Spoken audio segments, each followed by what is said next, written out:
Good morning. Happy game day. Welcome into the pregame show live, we hope, on the podcast. We good. We're good. Here. We're back home, baby. Everything's fine when we're in this house. we out you. It feels weird to be back, right? 2 weeks away. Yeah. I don't know. It's Bill Landis, Jeremy Birmingham. I'm Austin Ward. The Ohio State status report is live, and Travion Henderson is out again for the Buckeyes. The foot injury continuing to be an issue for him. I don't know that qualifies as a major surprise. What may is what will happen with game time decisions for a backup that we thought may play a lot, get a heavy volume of touches today, which is Chip Trayanum. And perhaps most concerning of all would be if DeJuan Jones cannot play at right tackle. Those are the three ones that I circled on the status report. Anything else jump out to you, Bill? No, I mean, we've not had many game time decisions this year that I can recall, and I feel like in the past, game time decision has meant they're not playing. Yeah. I guess we'll see what that means today because we've not had many instances of it happening. But DeJuan Jones being on that list is a little, it's concerning, but it's also interesting if you see a guy maybe like Josh Fryer get a little more run today. Well, we've been talking for weeks about how we'd like to see the Ohio State offensive line depth get a chance to get tested. I don't think we were referencing the tackle positions, but if DeJuan Jones can't go today and you have the potential that Chip Trayanum doesn't go, you're going to get Mayan Williams and Dallin Hayden in the 1-2 punch. I'd expect that to be primarily Dallin Hayden later in the game if things are going the way that they should go today, because I think the plan for Ohio State coming into this week was to let Mayan Williams and Travion Henderson take a little bit of an off week.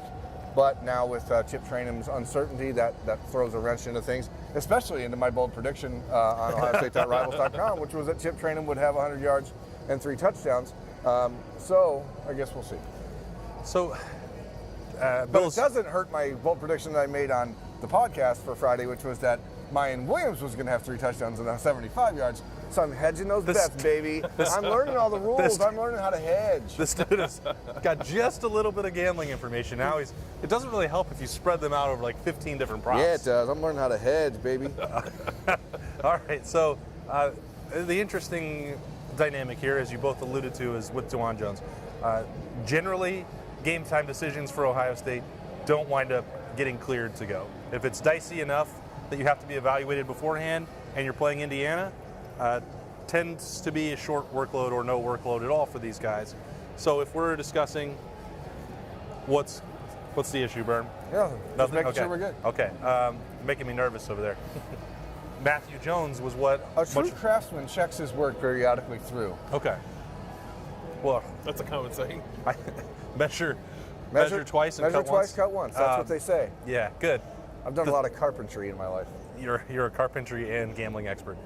So we thought with Matthew Jones, with his injury that he's had all year long and his oversized shoe, that maybe we'd be seeing, Josh Fryer play some right guard or Enoch Vimahi in there. Mm-hmm. We're talking now about the potential, based on DeJuan Jones' status, where the entire right side of the line now looks different. Maybe that won't happen. Maybe Matthew Jones will have to gut through that because you don't want 2 new starters out there potentially, but that's a fascinating dynamic for this team going into the last couple of weeks of the season. Yeah, my guess would be, knowing what we know now, that Matthew Jones will at least start, and they'll see how it goes. Indiana's defense is not particularly good. It's arguably the worst in the Big Ten, or one of the worst in the Big Ten. They are a pretty good run defense, but I don't know how much they worry you in this game. So I think maybe if you end up having to start Josh Fryer, you start Matthew Jones next to him, let Josh get a little comfortable, maybe try to score in the first couple drives, and then pull Matt Jones out of there, and then you get to watch, hopefully, almost an entire game of 2 guys that we think could be starters for this team next year. So there could be something to learn in that regard, but it's also not something you want to mess around with. Like, it's hard to play against anybody when it's your first start on the offensive line. So if it is Josh Fryer, it'll be a test for him today. I think the one thing that does, though, is it allows for you to sort of change the expectation of what you want to see in those first 3 drives. Because Josh Fryer has not played much, if he's the guy out there at right tackle and not DeJuan Jones. And again, it's a game time decision, we don't know, but just presuming that he won't play because of that. But you might see more Mitch Rossi out there. You might see more G. Scott out there helping on the right side. And if that's the case, maybe Ohio State doesn't come out doing what we all thought they would do today, which is sort of let the laser show go a little bit and let C.J. Stroud come out and throw the ball around. It's not windy. It's cold, but it's not windy. We are expecting some snow, but CJ said on Wednesday, snow does not bother him at all. Wind is what bothers him in the passing game. So I think it just changes the way you handle these first 3 drives or so. I'm not sure that I agree with that from the perspective that all of these offensive linemen for Ohio State are much better pass blockers than they are run blockers. I think that's just a simple truth. Maybe it's the run schemes they're calling. Bill wrote about that in 5 Thoughts on Friday at ohiostate.rivals.com. But the pass protection, even for Matthew Jones, while being banged up, has been pretty solid. Yeah, C.J. Stroud has time to throw, and I've just come to accept that Ohio State is a pass-first team and has to play to its strengths, and that's probably, in my estimation, easier for Josh Fryer or Enoch Vamahi if they have to go out there rather than execute in the run game when they haven't been asked to do that a lot. I don't know because I don't play offensive line. I don't coach it either. That's just a hypothesis. That sounds like your first key Okay. of the day. Is your key be Throw yourself? the ball. Throw the ball. Be yourself. Be Ohio State. Key number 1. Berm wants me to get into them right now, and that is let the laser show go. That is Ohio State at its best. That's its identity. They've tried and tried and tried and tried to emphasize the short yardage running game and toughness and challenging the running backs, challenging the offensive line. That's great. Like, they should try to get better at those things, and I embrace that that challenge. Like, it's great that they want to constantly strive and be better. But if you're going to win a national championship, if you're going to win in this building in 2 weeks, the passing game is going to have to do that primarily. So let's see it again. It's been a few weeks since they truly unleashed it. We got a pretty extended glimpse at it in the second half against Iowa and late when they needed it against Penn State, and none at all last week because of the wind tunnel. You can throw today. C.J. Stroud is going to have the opportunity. Let Marvin Harrison do his thing. Let Emeka Egbuka do his thing. Turn Julian Fleming loose, and let the best quarterback in the country throw. Key 1. That's Key it. one. My first key is the BYOJ, because I'll tell you what, folks, we were driving down to Jelly. campus. Oh, okay. Juice. Bring your own juice. Ohio State, the last couple weeks, these noon games, I'll tell you what, like, we love them. Yeah. From a coverage standpoint. The team does not love them from a hype standpoint. It is hard to get excited. And campus this morning was a little understated, a little Easiest quiet. drive-in we've ever had. Yeah, very quiet this morning.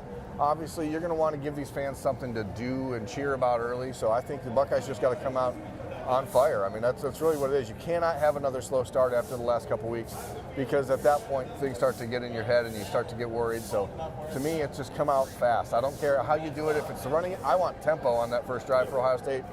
Make sure Indiana realizes they do not have any reason to be confident or think that they can win this game. Come out playing fast, hair on fire, big plays early, and then coast late. I think it will probably transpire that way, which is why I think Indiana's probably going to end up throwing the ball a lot. We expect Connor Bazelak to start. Not much of a runner. He wants to sit back there and chuck it around a little bit. Chuck it all over the yard. Chuck it all over the yard. It's not a dynamic passing attack, but they will throw the ball and they'll play with a lot of tempo. I want to see Ohio State's defensive backs make some plays on the football today. Berm alluded to this, and I believe bold predictions about the cornerbacks not having an interception yet this year. I feel like, too, they just not had a lot of pass breakups, just like not a lot of physicality at the catch point. And this is not a team that should be able to throw the ball all over the field on you. And I want to see those guys, even if it's not an interception, knock some of those passes out of the air, look like physical Ohio State cornerbacks. You know what's weird, though? If you really think about this season, it's not like the corners have been thrown at that much. They have not faced a lot of passing And attempts, so yeah. we just sort of see the ones in our mind where the guys are breaking free, or there's a mix-up on a Scramble play or opportunity. scramble Yeah. opportunity. It's not like this defensive backfield is being tested on the edges. So Indiana will have an opportunity to do it. DJ Matthews, wide receiver there, is pretty good. Former teammate of Sean Wade's at Jacksonville Trinity Christian. Former FSU player transferred in here. So they have some guys that can do some things, but it's about Connor Bazelak having time to throw, and that probably... I don't think he'll have a lot of that. What is that? Is that a key? It's a key. You know what? I'm not going to talk about the defensive line. I'm going to talk about Cameron Brown. Okay. I'll let you two, one of you, talk about it. People are sick of me talking about the defensive line, so I'm done. I'm going to vow not to do that today. Cameron Brown, when we talked to him after practice on Wednesday, I haven't seen him. I don't want this to be like a heartstring situation. He hasn't smiled like that in a long time. He looked keyed up. And the last time I talked to him was one of the most depressing things that I can remember doing in a long time. So to see him back, he was bouncing around. I don't know what that's going to mean today. I assume that Ohio State's not going to want to put a heavy volume of snaps on him today. I know he wants to go back out there and play a full game. You know, for Cameron Brown and for Jordan Hancock both, like, you got a nice track out here. whatever, it's going to be not fun for Byrne probably, but it's a nice day to play football currently. If it stays this way, currently is a key word, sure. It'll be okay. But they're going to be able to play football out there, real football, and they're going to have opportunities to get tested. They're going to have passes thrown their way. Let those guys get reps because they need them. They haven't had as many as either one would want to this point through the season. It's week 10. It's time to figure out what that cornerback room is going to look like in games that truly matter. Agreed. But I still think the pass rush has to be pretty important today because if you want your cornerbacks to have an opportunity to make plays like you just alluded to and you just alluded to, the way to do that actually is by rushing the quarterback, because otherwise if you don't get to the quarterback, he has more time to throw, longer time to cover, more guys getting open, etc. So I think the important thing for Ohio State today is to hit Connor Bazelak early and make him feel a little bit uncertain about standing in the pocket at all. To that end, it means that Zach Harrison, JT Tuimoloau, Michael Hall need to be a dominant force early in this game. Don't come out and let Indiana do what Northwestern did and get a little bit confusing with the read option stuff, and don't let them misdirect you around. Just hit the quarterback, hit him early, hit him a lot, and he will fold. Yeah, my key is kind of similar to that. It's Michael Hall, I don't believe, has had a sack since that Michigan State game where he kind of played like a maniac on 7 snaps or whatever it was. Maybe that's the key for him. He just should only play 7. Only play 7 snaps. Now, he might still be on a pitch count today. We'll see. But I'd like to see him get back to sort of being a dominant force in the middle of the line. Instead of say he's played poorly the last few weeks, I don't think that he has. I think he's seeing more attention, and that's why some of the production maybe is not there. But I think this is an opening for him today to really get after the interior of Indiana's offensive line and wreak a little havoc. I feel like I'm always talking, but I just that's why in the last few weeks I think we've seen the increase in production from JT Tuimoloau and Zach Harrison, because the interior of the line is forcing more attention. Now you see it spilling out to the outside, and so whatever way you get it today, Michael Hall, he played pretty well at Northwestern in his snaps when he was in there. He was one of the guys that was in the backfield a lot, so just got to get more opportunities to do it consistently. Those are 6 keys for Ohio State and Indiana. You never know how many we're going to actually do on the live pregame show in the Horseshoe, but there you have it. Status report, keys, weather report from Brim Cantori. We're going to start to see some snow falling about an hour from now. And we should expect to see. It's like 40% chance. It's going to snow. He takes the worst case scenario, whatever the actual forecast is. There's a chance of 7 to 8 inches of snow. It's a blizzard. It said possibility of snow showers, and I said that means light. And he's like, no, there's going to be 4 inches of snow. America, I need your help. If the weather forecast says snow showers, do you expect that to mean heavier snow, or would you expect it to say scattered snow or flurries if it was going to be light snow? It means light snow. Showers means light? Yes. No way. Yes. Yeah. If it's heavy, it's called a storm. So when you guys take a shower, this isn't the example he used in the car. So when you guys take a shower, do you barely turn on the pressure and it's a shower trickle? Absolutely. Disagree. What Hard shower pass. do you have that is a deluge when you step in? My shower has excellent water pressure. Okie doke. I live on we don't have city water. We have a well, so because we live in the boonies. So cool. we just get as much pressure as we want. Don't even concern ourselves. Okie doke.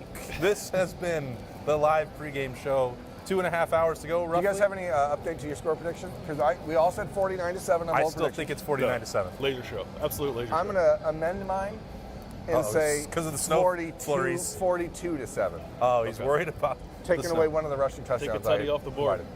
A Chip Trainum touchdowns out? Correct. Okay. 42-7 Buckeyes. All right. Hope everybody enjoys their Saturday. Thanks for joining us here. We'll be back for some snap judgments, hopefully live, as long as we can keep the equipment operating as it has been this morning. Again, enjoy your Saturday. Happy game day from Bill, Byrne, and me, Austin Ward. See you later.